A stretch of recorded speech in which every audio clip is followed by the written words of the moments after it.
Aquele preço que aparece na tela, será que ele é real?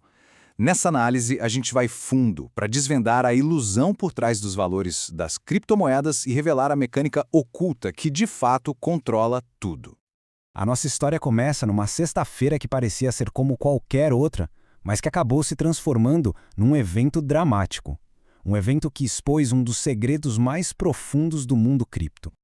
Em questão de minutos, o mercado para todos os efeitos desapareceu. Alguns ativos digitais simplesmente despencaram, chegando a perder 99% do seu valor e, claro, deixando um rastro de investidores em choque. E olha, isso não foi algo isolado não. Moedas bem conhecidas, como Atom e Sui, sofreram um colapso quase total. Foi um efeito cascata. A grande pergunta é, como isso pôde acontecer?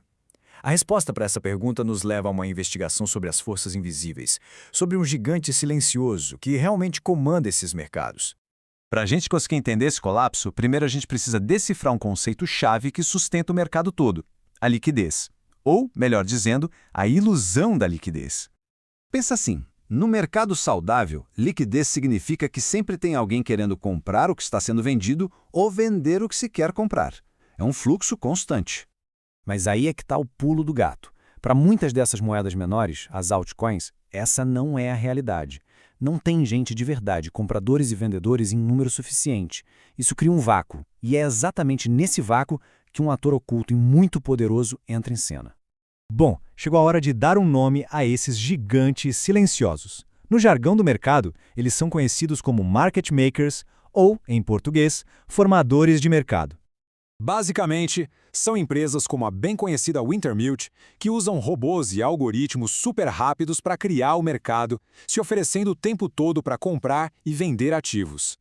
E o impacto disso é enorme. Na prática, a chance de que numa negociação de altcoin a outra parte seja uma pessoa de verdade é bem pequena. Na maioria das vezes, a transação é como um robô. Um analista de mercado resumiu isso de forma perfeita. Ele disse, a compra não é feita de um vendedor real.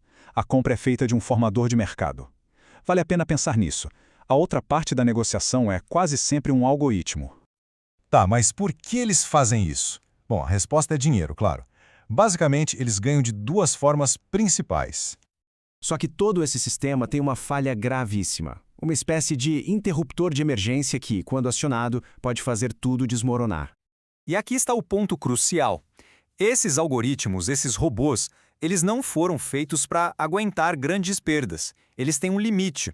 E quando o mercado fica volátil demais e esse limite é atingido, eles simplesmente desligam. É como se alguém puxasse o fio da tomada. Então, vamos analisar o passo a passo daquele crash de sexta-feira. Tudo começa com notícias ruins, que geram medo. Aí, investidores que operam alavancados entram em pânico e começam a vender. Essa onda de vendas gera uma volatilidade extrema, que bate nos limites de perda dos market makers. E então, o golpe final. Os algoritmos deles desligam e toda aquela liquidez artificial que segurava o mercado some, instantaneamente. No momento em que as máquinas param e essa ilusão desaparece, o que sobra é uma revelação bem chocante sobre o que seria o verdadeiro valor. Isso nos leva ao que seria o preço real. Pega o exemplo da Solana. O preço na tela, com os robôs funcionando, era de $208. Mas quando eles saíram de cena, o preço que compradores de carne e osso estavam dispostos a pagar era só 150. A diferença é gritante. Como um crítico resumiu de forma bem direta, se é artificial, aquele preço não existe. Pode desabar a qualquer momento. A estabilidade, no fim das contas, era só uma ilusão. E tudo isso nos leva a uma questão maior, quase filosófica, sobre a natureza desses mercados de criptoativos. Um crítico fez uma analogia muito boa, comparando essa prática a um feirante que fica vendendo maçãs para si mesmo, só para criar uma falsa impressão de demanda e manipular o preço. A pergunta que fica no ar é, isso é uma função necessária para o mercado ou é só uma forma de manipulação legalizada? Essa diferença fica ainda mais nítida quando a gente compara com um ativo tradicional como o ouro. O suporte de preço das altcoins vem dos formadores de mercado. O do ouro vem da demanda física real. Os principais compradores são diferentes e a volatilidade, bom, nem se compara. E aqui está a principal conclusão.